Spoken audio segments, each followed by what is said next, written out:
How to add a shipping address on the Shein app. First things first, before you open up your Shein application, make sure that you are currently running the latest version of the application. This is for you to be able to get out or to keep you away from bugs and crashes from this application. Now launch the app and make sure that you're logged into your account.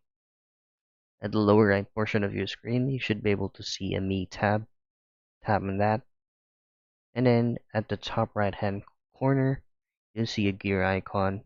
Tap on that again. Go into the address book. And then below you can see plus add a shipping address.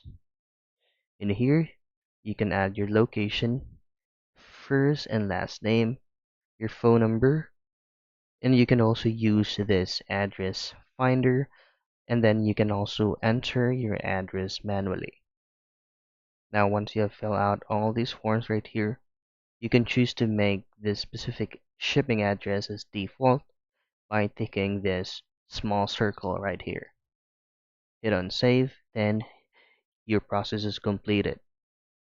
So that is how you add a shipping address on Shein app.